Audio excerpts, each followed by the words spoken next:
के बाद भाजपा भगाओ, भाजपा भगाओ। हालांकि 5 साल सरकार चलना चाहिए, लेकिन बताइए 3 साल में 3 बार शपथ ले,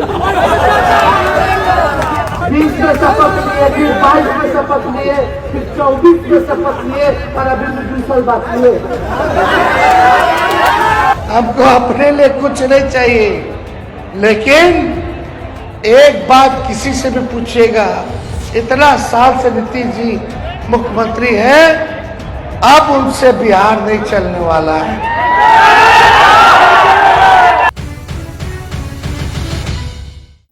नमस्कार, मैं रवीश कुमार। बिहार में हाई वोल्टेज रैलियों और सभाओं की शुरुआत हो गई है।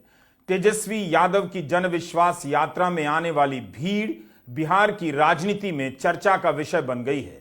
तेजस्वी यादव 20 फरवरी से ही जन विश्वास यात्रा पर निकले हैं। पहले उन्होंने सभाएं की, मगर अब रोड शो करने लगे हैं।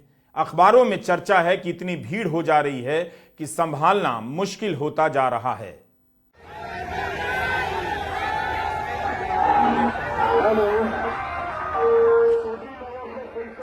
वैशाली से समस्तीपुर जाने के रास्ते में भीड़ इतनी हो गई कि उनकी यात्रा हर जगह पहुंचने से पहले कई घंटे देर होने लगी और लोग 5 से 6 घंटे तक इंतजार करते रहे।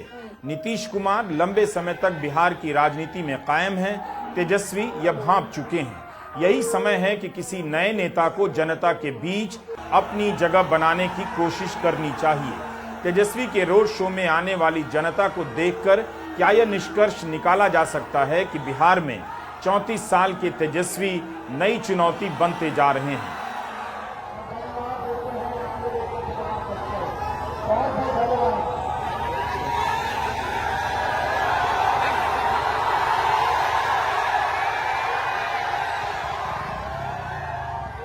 बिहार की जनता तेजस्वी यादव को कैसे देख रही है, लेकिन इससे भी बड़ा सवाल है कि बीजेपी इस तेजस्वी यादव को कैसे देख रही है।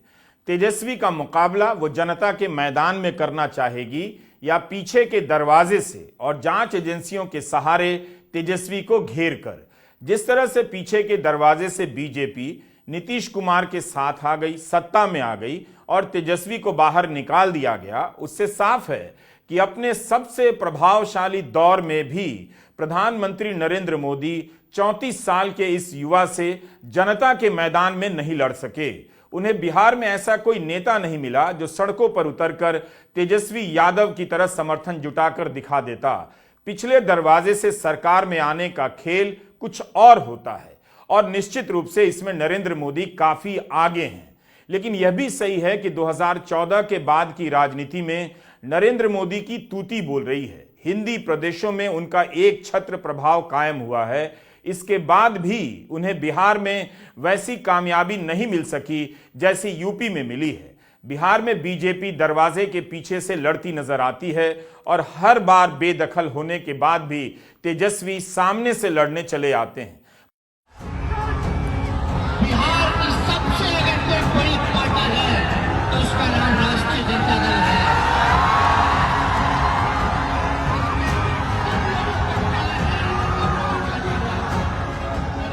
इस बार तेजस्वी कुछ नया करते लग रहे हैं। हवा में हाथ घुमाते ही जनता भी हाथ घुमाने लग जाती है।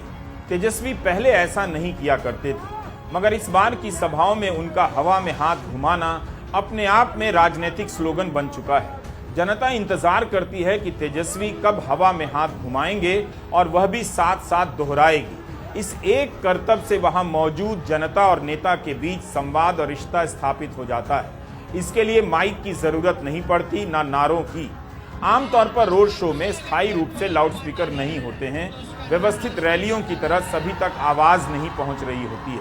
हो सकता है कि हाथ घुमाकर तेजस्वी ने अपनी बात पहुंचाने का कोई नया तरीका निकाला हो, जो लोगों को दिखाई भी दे रहा है और लोग भी हवा में हाथ घुमाने लग जाते हैं। तेजस्वी का गला बैठ चुका है।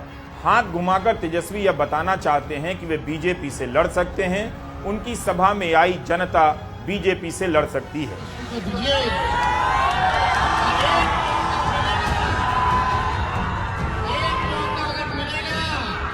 तेजस्वी बीजेपी और जदयू को हवा में इस तरह हाथ घुमाकर उखाड़कर फेंक सकते हैं। राजनीतिक दल अपने विरोधियों को कई तरह से चुनौतियां देते हैं, लेकिन यह भी ध्यान रखना चाहिए कि बिहार में बीजेपी और जदयू का आधार इतना भी कमजोर नहीं कि तेजस्वी हवा में हाथ घुमाकर उन्हें उखाड़ फेंके। बिहार की लड़ाई का पलड़ा अभी भी बीजेपी और जदयू की तरफ ही झुका है, लेकिन सवाल उठता है कि क्या बिहार में बीजेपी का कोई भी नेता तेजस्वी की तरह रोड शो कर सकता है, जनता के बीच जाकर इस तरह तेजस्वी को ललकार सकता है। इसके बाद भी तेजस्वी का हवा में हाथ घुमाना एक नई राजनीतिक देह भाषा का रूप लेता जा रहा है। जिस तरह से विपक्ष हताश, निराश और परास्त हो चुका है, उसके खेमे के बीच से 34 साल का एक नौजवान नेता उठ खड़ा हुआ है और चुनौती देने के अंदाज में हवा में हाथ भांज रहा है। दो बार बिहार में उप मुख्यमंत्री की कुर्सी तक पहुंचने के बाद सत्ता से बाहर कर दिए गए तेजस्वी यादव का यह जोश बता रहा है कि वे बिहार की राजनीति में टिकना चाहते हैं, लड़ना चाहते हैं। राजनीति में नेता बहुत तेजी से पुराने होते जाते हैं, मगर अपने इन्हीं नारों और कर्तव्यों से वे खुद को नया भी करते रहते हैं। तेजस्वी का हवा में हाथ भांजने का अंदाज ठीक वैसा ही है जैसे अखाड़े में कोई नया पहलवान किसी दूसरे शहर से आ गया है। हमको अपने लिए कुछ नहीं चाहिए, लेकिन एक बात किसी से भी पूछिएगा, इतना साल से नीतीश जी मुख्यमंत्री है, अब उनसे बिहार नहीं चलने वाला है। कोई विचारधारा होनी चाहिए, कोई सिद्धांत होनी चाहिए, नैतिकता होनी चाहिए, लेकिन आज ना उधर जाते हैं, उधर का लोग को कोसते हैं, इधर आते हैं, इधर का लोग को कोसते हैं। कुछ दिन पहले भाजपा वाला क्या कह रहा था नीतीश जी के बारे में? कौन उनके साथ खड़ा था? कौन खड़ा था उनके साथ? हम लोग खड़े थे उनके साथ, मिलकर के 24 में भाजपा को हराते। लेकिन अब चाचा जी जो झंडा उठाए थे, अब भतीजा झंडा उठा करके भाजपा को रोकने का। चाचा का झंडा भतीजा उठाएगा। तेजस्वी को पता है कि उसी सामाजिक आधार से अपने लिए भी जनाधार बनाना है। पिछड़े वर्ग में नीतीश कुमार ने लंबे समय तक पकड़ बनाए रखी, मगर अब उनकी पार्टी बिहार में तीसरे नंबर की पार्टी हो चुकी है। उनका आधार या तो तेजस्वी की तरफ खिसका है या बीजेपी ने उसमें दखल बनाई है। तेजस्वी को पता है कि बचा खुचा आधार अगर उनकी तरफ आएगा तो वे बिहार में एक नया समीकरण बना सकते हैं, पार्टी को बढ़त दिला सकते हैं। इसलिए नीतीश कुमार के प्रभाव वाले क्षेत्र में उन्होंने चाचा की राजनीति की विरासत पर अलग तरह से दावा किया। चाचा का झंडा भतीजा उठाएगा। यह एक राजनीतिक समझदारी भी कही जा सकती है कि वे उस वोट बैंक से नहीं लड़ रहे जो नीतीश कुमार के साथ है, बल्कि उसके नए ध्वजवाहक के रूप में खुद को पेश कर रहे हैं। मीडिया तेजस्वी को मुस्लिम यादव समीकरण माई के खांचे में ही देख रहा है, लेकिन तेजस्वी ने एक नया माई बाप खोज लिया है। वे माई की जगह बाप की बात करने लगे हैं। बहुजन, अगड़ा, आधी आबादी और गरीब, पुअर। जो है माई की पार्टी है, एनवाई की पार्टी है। हम कहना चाहते हैं माई के साथ साथ बाप की भी पार्टी है। ये बाप की पार्टी कैसे है? बी से बहुजन, ए से अगड़ा, ए से आधी आबादी और पी से पुअर, पुअर मतलब गरीब।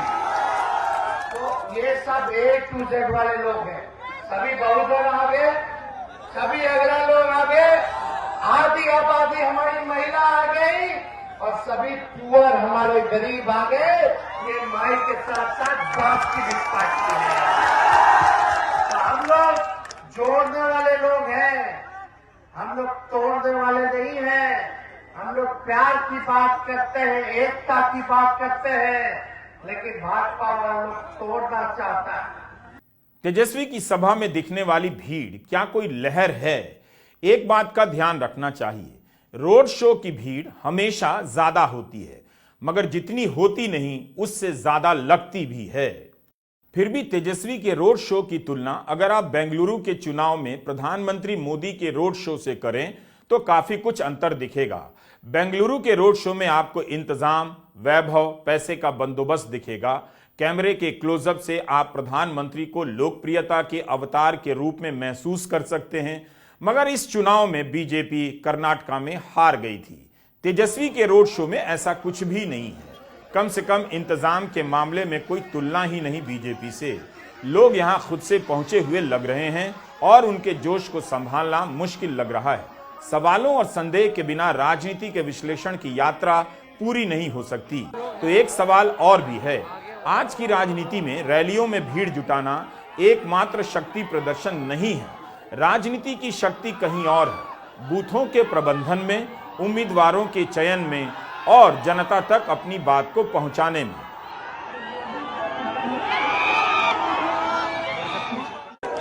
इतनी बड़ी संख्या में आप सब लोग यहाँ उपस्थित हैं। हम आप लोगों के बीच आए हैं आप लोगों का आशीर्वाद लेने के लिए, आप लोगों का समर्थन लेने के लिए। आगे लड़ाई लड़ना है तो आपसे विश्वास चाहते हैं, इसलिए जन विश्वास यात्रा में हम पूरे बिहार के जिला में जा रहे हैं। तो आपका विश्वास मिलेगा। दोनों हाथ उठा के बोलिए, ताकत दीजिएगा। तो आगे का लड़ाई लड़े ना, तो लड़ाई में आप लोगों का साथ मिलेगा तो तेजस्वी आपके लिए जान बिताने के लिए हटेगा। मत बिटेंगे, आपकी लड़ाई को लड़ते रहेंगे जब तक अंतिम मंजिल पर मुकाम पर हम न ले जाए। क्या तेजस्वी यादव हर बूथ पर प्रबंधन के मामले में बीजेपी का मुकाबला कर सकेंगे? जैसा कि दावा किया जाता है कि बीजेपी का कार्यकर्ता घर घर जाता है, क्या तेजस्वी का कार्यकर्ता घर घर जाकर अपने वोटर को समझा पाएगा, मतदान केंद्र तक ला पाएगा? असली लड़ाई वहां है। फिर भी अपनी सभा में भीड़ खींचकर तेजस्वी ने इतना तो दिखाया है कि वे लड़ने के काबिल हैं। बीजेपी भी तेजस्वी की सभा को गौर से देख रही होगी, उनकी गलतियों पर नजर रख रही होगी। अभी देखना बाकी है कि बीजेपी की तरफ से कौन नेता इस तरह रोड शो पर निकलता है और तेजस्वी को चुनौती देता है। क्या इस भीड़ से यह समझा जाए कि बिहार में 34 साल के तेजस्वी के नेतृत्व में कोई नया राजनीतिक परिवर्तन होने जा रहा है?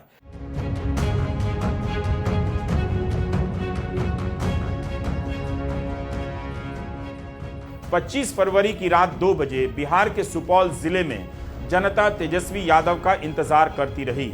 तेजस्वी लगातार लेट होते जा रहे थे। लोग उनके इंतजार में घंटों खड़े रहे। रात के 10 बजे 12 बजे भी लोगों ने उनका इंतजार किया, स्वागत किया। मगर सुपौल पहुंचते पहुंचते रात के 2 बज गए। तब भी बड़ी संख्या में लोग तेजस्वी को सुनने आए और उनमें उत्साह भी बना रहा। 25 फरवरी को तेजस्वी यादव ने 4 जिलों में रोड शो किया। वैशाली से समस्तीपुर पहुंचने में 8 घंटे लगे। दरभंगा से सुपौल पहुंचते पहुंचते रात के 2 बजे। तेजस्वी ने ट्वीट भी किया कि रात्रि 2 बजे अभी सुपौल पहुंचे हैं। रास्ते भर देर रात आप जाकर जो इतना स्नेह, समर्थन, सहयोग, आशीर्वाद और विश्वास दे रहे हैं, वो मेरे ऊपर कर्ज है। बिहार और उत्तर प्रदेश एक दूसरे से सटे हैं, फिर भी बिहार की राजनीति उत्तर प्रदेश से बिल्कुल अलग है। यूपी में 2014 के बाद से लोकसभा और विधानसभा में बीजेपी का प्रचंड वर्चस्व कायम हुआ है। योगी आदित्यनाथ बीजेपी के स्थायी नेता की तरह उभरे हैं। मगर बिहार में बीजेपी कभी नित्यानंद राय तो कभी गिरिराज सिंह तो कभी दूसरे दल से लाकर सम्राट चौधरी में अपना भविष्य खोजती रही। सुशील मोदी, रविशंकर प्रसाद, आरके सिंह अपनी बारी का इंतजार करते रह गए। शायद यही वजह थी कि नीतीश कुमार के साथ कभी ना जाने की कसम खाने के बाद भी बीजेपी ने अपनी कसम थूक दी। सत्ता ही सिद्धांत है, बीजेपी ने बिहार में इसे जीकर दिखा दिया। तेजस्वी अपनी रैलियों में सिद्धांत की बात कर रहे हैं कि वे इसके लिए कुर्सी छोड़ सकते हैं। राजनीति के इस खेल में गेंद हर समय किसी एक खिलाड़ी के पाले में कभी नहीं रहती। इसका मतलब यह नहीं कि तेजस्वी ने अभी बड़ी लकीर खींच दी है या उन्होंने बीजेपी को हरा दिया है। 2024 के चुनावी नतीजे बताएंगे कि तेजस्वी की इन सभाओं में आने वाली जनता में कितना दम था, कितना वोट था। लेकिन इस वक्त जो लोग आ रहे हैं उसे खारिज भी नहीं किया जा सकता। खासकर एक ऐसी पार्टी से तेजस्वी यादव का मुकाबला है जिसके मानव संसाधन, आर्थिक शक्ति और जांच एजेंसियों की ताकत के आगे कहीं नहीं टिक सकते।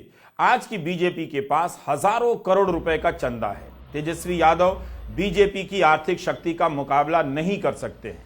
आप कोई भी अखबार उठाकर देखिए, शहर में किसी भी पोस्टर होर्डिंग को देखिए, हर दिन या हर दूसरे दिन अखबारों के पहले पन्ने पर प्रधानमंत्री मोदी और उनकी सरकार का पूरे पन्ने का विज्ञापन छपता है। एयरपोर्ट से लेकर मेट्रो तक में मोदी सरकार के ही विज्ञापन भरे नजर आएंगे। बाजार जाइए, बस स्टॉप देखिए, वहां भी आपको मोदी सरकार का विज्ञापन नजर आएगा। टीवी, रेडियो, वेबसाइट, कहीं भी विज्ञापनों की रैली में मोदी कई हजार मील अपने विरोधियों से आगे निकल चुके हैं। जितना धन बीजेपी के पास है, आज उससे मुकाबला कोई भी दल नहीं कर सकता। चारों तरफ मोदी के पोस्टर लग गए हैं, मुश्किल से विपक्षी दलों के पोस्टर नजर आते हैं। इसके अलावा गोदी मीडिया के सैकड़ों चैनल, दर्जनों एंकर दिन रात मोदी मोदी करते हैं। सब तरफ मोदी के ही दिखने के इस दौर में, विपक्ष को जरा भी ना दिखाने के इस दौर में, तेजस्वी यादव और राहुल गांधी की सभाओं में आने वाली जनता हैरान करती है। आप विपक्ष के पोस्टर देखिए, बहुत कम दिखेगा। यह सब पैसे का भी खेल है और 6,500 करोड़ का घोषित चंदा बीजेपी के पास है। जो लोग विपक्ष को पैसे दे सकते हैं उनके यहां जब तब छापे पड़ जाते हैं। अखबारों में विस्तार से छपता है कि अखिलेश के करीबी के यहां छापा पड़ा है, केजरीवाल के करीबी के यहां छापा पड़ा है। संसद में विपक्ष के नेताओं के भाषण काट दिए जाते हैं। 100 से अधिक सांसदों को निलंबित कर दिया गया। विपक्ष के पास टीवी और अखबार जैसे माध्यम नहीं हैं, उनकी खबरें मुश्किल से छपती हैं और छपती हैं तो कहीं किसी कोने में। 2019 के लोकसभा चुनाव में भयावह स्थिति थी। अखबार से लेकर टीवी तक से विपक्ष गायब कर दिया गया था। इस समय भी हर समय यही छपता रहता है कि विपक्ष कैसे लाचार है, उसके पास कोई आइडिया नहीं, दिशाहीन नहीं, भारत को लेकर चिंता नहीं। राहुल गांधी की यात्रा जब आगरा और अलीगढ़ पहुंची तो बड़ी संख्या में लोग सुनने आए। लोगों के बीच पुराने जमाने की तरह राहुल गांधी और अखिलेश यादव ने जनता को संबोधित किया। क्या आपको किसी अखबार में विपक्ष के इस प्रयास पर ढंग का लेख दिखा? हर तरफ छप रहे अनगिनत लेखों में यही ठेला जाता है कि विपक्ष कुछ नहीं कर रहा, केवल आपस में लड़ता है, जनता के मुद्दे नहीं उठाता है। विपक्ष के बारे में दिन रात अभियान चलाया जाता है ताकि जनता के दिमाग से बचा खुचा विपक्ष गायब हो जाए। बार बार लिखा जा रहा है कि जहां जहां से राहुल की यात्रा गुजरी, इंडिया गठबंधन टूट गया। लेकिन क्या अखबारों ने इसे प्रमुखता से छापा कि इसी बिखराव के बीच इंडिया गठबंधन कई जगहों पर खड़ा भी हो गया? बिहार में गठबंधन तो नहीं टूटा। जब न्याय यात्रा चल रही थी, यूपी से न्याय यात्रा निकली तो चैनलों पर चलने लगा कि इंडिया गठबंधन टूट जाएगा। क्या उतनी प्रमुखता से उन्हीं चैनलों पर यह चला कि यूपी में इंडिया गठबंधन नहीं टूटा? दिल्ली में प्रवेश करने से पहले ही गठबंधन का काम पूरा हो गया। 10 साल से दिन रात मीडिया के इस खेल का लाभ केवल बीजेपी को मिल रहा है। आगरा की रैली में बड़ी संख्या में लोग मौजूद थे। अगर यही बीजेपी की सभा होती तो सभी अखबारों में भीड़ की तस्वीर पहले पन्ने पर होती और बड़ी बड़ी छापी जाती। टीवी चैनल चीख रहे होते। चैनलों पर और अखबारों में राहुल की सभाओं का कितना कवरेज है यह आपको भी देखना चाहिए।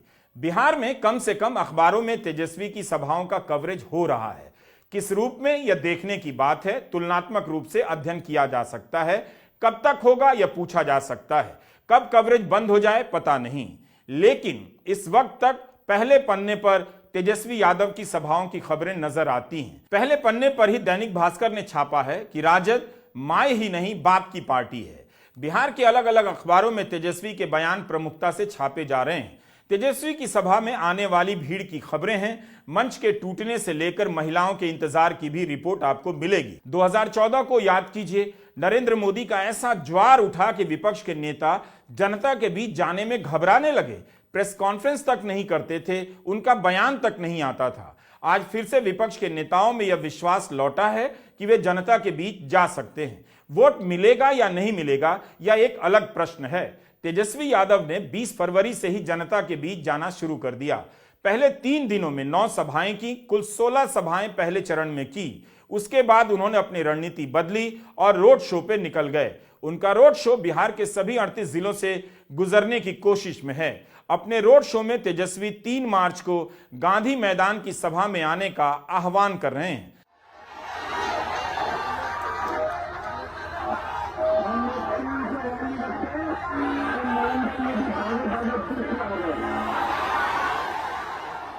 अट्ठाईस जनवरी को बिहार में सरकार गिरी थी। 20 फरवरी को तेजस्वी यादव जन विश्वास यात्रा पर निकल गए। 2 चरणों की यात्रा में तेजस्वी बिहार के भीतर 2600 किलोमीटर की दूरी तय करने वाले हैं। इस दौरान वे बिहार के कई जिलों से गुजर चुके हैं। बक्सर, रोहतास, गया, नालंदा, जहानाबाद, वैशाली, समस्तीपुर, मधुबनी, दरभंगा, मुजफ्फरपुर, सीतामढ़ी, शिवहर, मोतिहारी, बेतिया, गोपालगंज और पूर्णिया में सभाएं करेंगे। सभाएं हो चुकी हैं। वहां से आने वाली तस्वीरों से तेजस्वी समर्थकों के अलावा विपक्ष से उम्मीद करने वाले काफी उत्साहित नजर आने लगे हैं। एक दिन में 3-4 जगहों पर तेजस्वी यादव सभाएं कर रहे हैं, भाषण दे रहे हैं। 22 फरवरी को सिवान, छपरा, आरा गए तो 24 फरवरी को गया, नवादा, नालंदा, जहानाबाद गए। तेजस्वी बिहार की राजनीति में नई सोच, नया बिहार बनाने के नारे के साथ स्थापित करने का प्रयास कर रहे हैं। नवादा की सभा में तेजस्वी खास तौर पर जोर देने लगे कि वे सभी के हैं, किसी के खिलाफ नहीं हैं।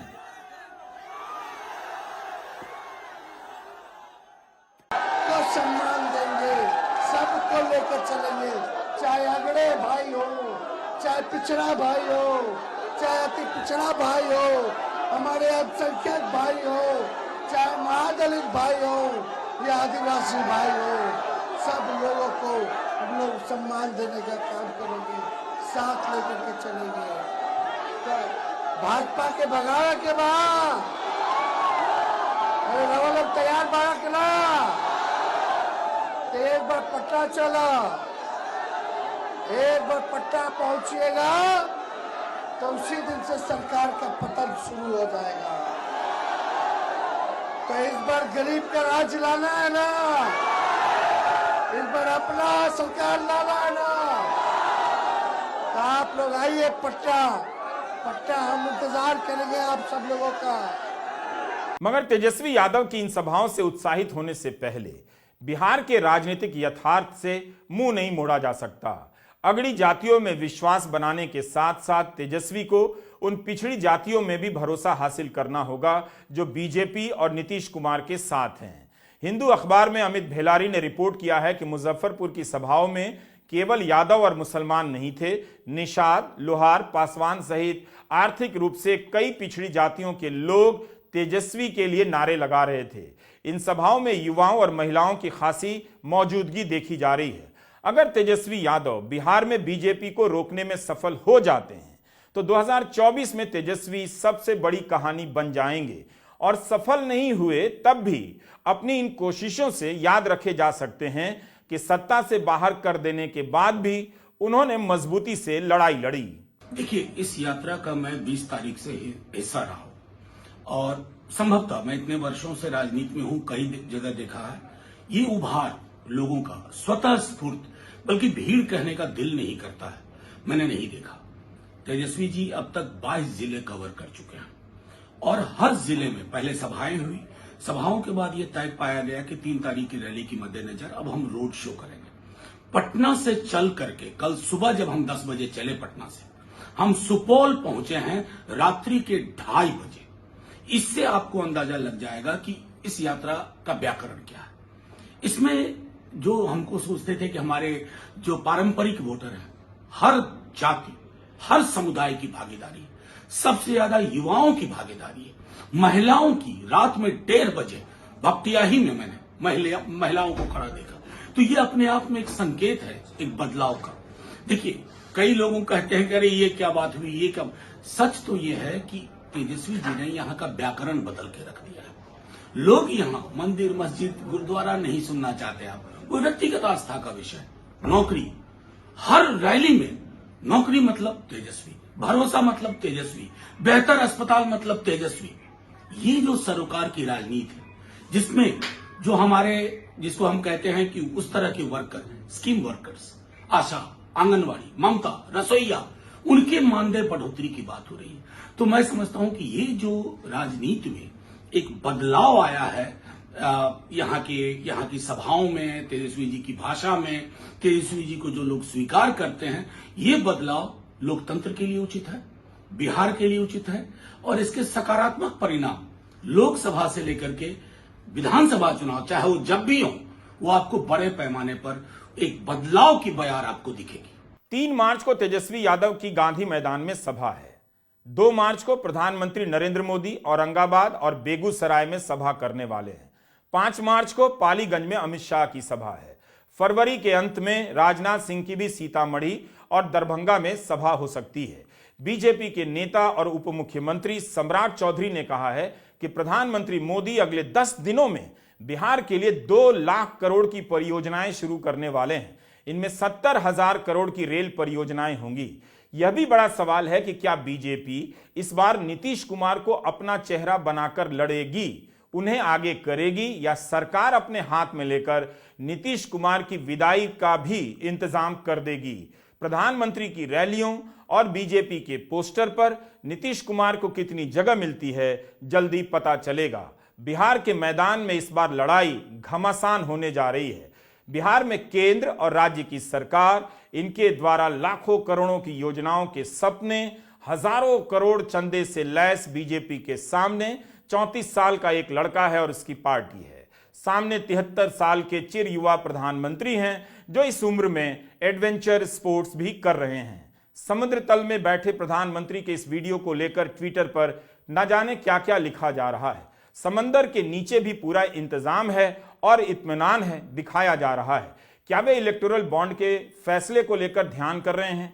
क्या चंडीगढ़ में उनकी पार्टी ने लोकतंत्र की हत्या करते हुए पकड़ी गई, उसका प्रायश्चित कर रहे हैं? पीएम के मन की बात कौन जान सकता है? इस वीडियो में प्रधानमंत्री को देखकर लगता है कि वे तेजस्वी या राहुल के रोड शो से बिल्कुल परेशान नहीं हैं। क्या भारत जैसे देश के प्रधानमंत्री के पास इतना वक्त है कि उन्हें समंदर की गहराई में ले जाने के लिए इतना तामझाम किया जा रहा है? कुछ ही दिन पहले तो लक्षद्वीप में उन्होंने समंदर में गोते लगाए, इसे स्नॉर्कलिंग कहते हैं। ऐसा लगता है कि प्रधानमंत्री खुद ही अपने फोटो और पोज से ऊब जाते हैं। वे हर समय नया नया एंगल, नया नया पोज खोजते रहते हैं। फाइटर प्लेन में भी उड़ान भर चुके हैं। ऐसे तो उनके लिए चांद पर उतर जाने के अलावा अब कोई दूसरी जगह नहीं बचती है। हाँ, अगर माउंट एवरेस्ट पर जाकर तस्वीर खिंचाने का इरादा हो तो मैं कुछ नहीं कह सकता, मगर केदारनाथ के कृत्रिम गुफा में तपस्या तो कर ही चुके हैं। बाकी क्या है? प्रधानमंत्री की ये तमाम तस्वीरें अपने आप में किसी रोड शो से कम नहीं। जो जनता घर से नहीं निकलती है वह भी दिन रात प्रधानमंत्री को ही अलग अलग मुद्राओं में देखते रहती है। भारत के किसी भी प्रधानमंत्री की इतनी तस्वीरें नहीं होंगी जितनी प्रधानमंत्री मोदी की हैं। अनगिनत तस्वीरों का 7 महासागर बनाने के बाद भी एक एक तस्वीर के लिए वे सागर तल में बैठे नजर आ रहे हैं। यहां वे अकेले शांत नजर आ रहे हैं, मगर उनके समर्थकों की गहराई का अंदाजा लगाना मुश्किल है। उनका भी वोटर फिक्स है। हाउसिंग सोसाइटी के अंकिल तो सदा के लिए फिक्स हो चुके हैं। मगर एक सवाल है, जब सब फिक्स हैं तब प्रधानमंत्री इतना सब क्यों कर रहे हैं? हर दिन उद्घाटन, हर दिन भाषण, हर दिन विज्ञापन और हर दिन जनता को फ्री में राशन। विपक्ष के लिए चुनौती तो यही है कि जिस चुनाव का रिजल्ट घोषित किया जा चुका है, अखबारों में एक बार नहीं कई बार लिखा जा चुका है कि मोदी सरकार तीसरी बार वापसी कर रही है, उसके बाद भी विपक्ष हताश नजर नहीं आ रहा, वह लड़ता हुआ नजर आ रहा है। किसी ने तेजस्वी यादव की जीत की भविष्यवाणी नहीं की है। जीत की भविष्यवाणी केवल बीजेपी की जा रही है। तेजस्वी यादव हो या राहुल गांधी हो, 2014 के बाद से मोदी के सामने इन लोगों ने लगातार बड़ी हार का सामना किया है। मोदी के पास जो आर्थिक संसाधन है, मीडिया है, मानव संसाधन है, इन नेताओं के पास उसका 10वां हिस्सा भी नहीं है। इसके बाद भी राहुल गांधी हर दिन कम से कम 100 किलोमीटर की यात्रा कर रहे हैं। तेजस्वी यादव भी 110 किलोमीटर की यात्रा कर रहे हैं। कांग्रेस से कितने ही नेता टूटकर बीजेपी में चले गए, कांग्रेस का खाता फ्रीज कर दिया गया, इसके बाद भी कांग्रेस के नेता सड़क पर हैं। हर लेख में यही लिखा जाता है कि इन सभी की हार की रात अभी बहुत लंबी है। मोदी को विजयी मानकर अंग्रेजी हिंदी के संपादक फाइनल जजमेंट लिख चुके हैं। यही नहीं, तीसरे कार्यकाल में मोदी को क्या क्या करना चाहिए इसका भी आइडिया दे रहे हैं। जिस मोदी ने 10 साल तक इन संपादकों के साथ एक भी प्रेस कॉन्फ्रेंस नहीं की, वही संपादक मोदी को आइडिया दे रहे हैं कि तीसरे कार्यकाल में उन्हें क्या करना चाहिए।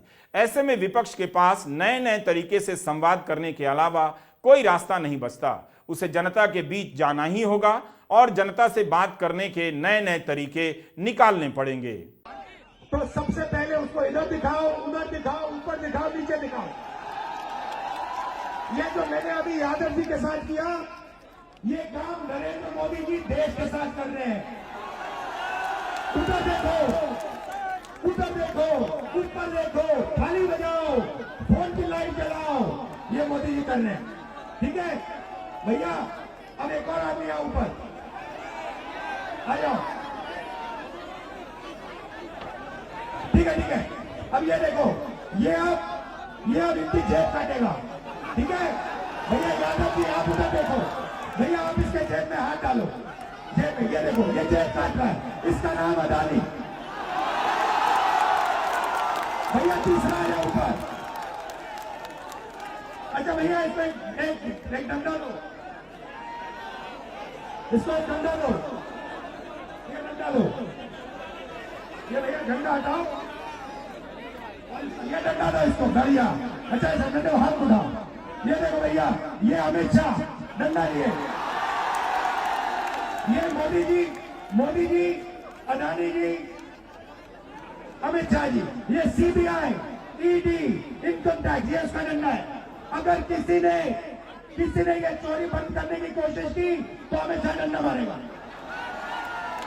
अदानी जी लगे हुए, देखो कितना अच्छा सूट पहने हैं। और ये बेचारा गरीब जिसके जेब में से 24 घंटा पैसा छीना जा रहा है, पेट्रोल से पैसा छीना जा रहा है, बिना रोजगार नहीं दिया जा रहा, ये काम हो रहा है। अगर इसी तरह से प्रधानमंत्री मोदी ने किसी से बातचीत की होती तो हर संपादक, हर एंकर ट्वीट करता कि जनता से संवाद करने के मामले में मोदी का जवाब नहीं। वे विपक्ष के नेताओं की मास्टर क्लास ले सकते हैं, इसीलिए मोदी मोदी हैं। मगर राहुल राहुल हैं, तेजस्वी तेजस्वी हैं। उन्हें समझ लेना होगा कि अखबार और टीवी उनके लिए नहीं है, उन्हें ऐसी जगह अब नहीं मिलेगी। तेजस्वी की सभा में जनता आ रही है, क्या यह गौर करने की बात नहीं है? जिस नेता के चारों तरफ जांच एजेंसियों का पहरा हो, जब तब छापे पड़ जाते हों, पूछताछ के लिए दिल्ली बुला लिया जाता हो, कभी भी जेल भेज दिए जाने का खतरा हो, उस नेता को दिन रात डर से कांपना चाहिए और भाजपा में चले जाना चाहिए था। मगर वो जनता के बीच जाकर भाजपा को ही ललकार रहा है। यह बड़ी बात है। सवाल यह भी बड़ा है कि वोट मिलेगा या नहीं। पिछले विधानसभा चुनावों में तेजस्वी की सभाओं में इसी तरह लोग आ रहे थे। ऐसा लग रहा था कि तेजस्वी के पक्ष में लहर है, मगर तेजस्वी सत्ता से दूर रह गए। इसके बाद भी तेजस्वी यादव की पार्टी बिहार में पहले नंबर की पार्टी बनी। बीजेपी एक सीट कम पाकर दूसरे नंबर की पार्टी बनी, लेकिन नीतीश कुमार से हाथ मिलाकर बीजेपी और जदयू की सरकार बन गई।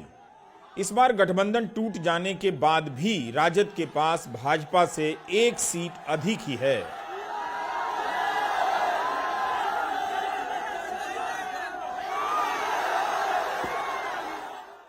नीतीश कुमार और तेजस्वी यादव का साथ आना बीजेपी को परेशान कर रहा था। अब नीतीश कुमार फिर से बीजेपी के साथ हैं। क्या तेजस्वी यादव बीजेपी के लिए बड़ी चुनौती बन जाएंगे?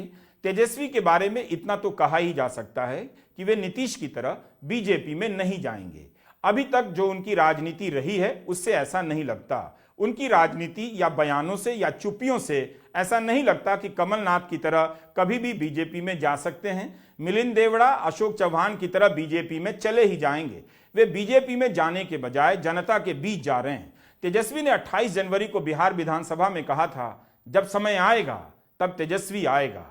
क्या उनकी सभाओं में उमड़ रही भीड़ किसी तरह से इशारा कर रही है कि तेजस्वी का समय आने वाला है? नमस्कार, मैं रवीश कुमार।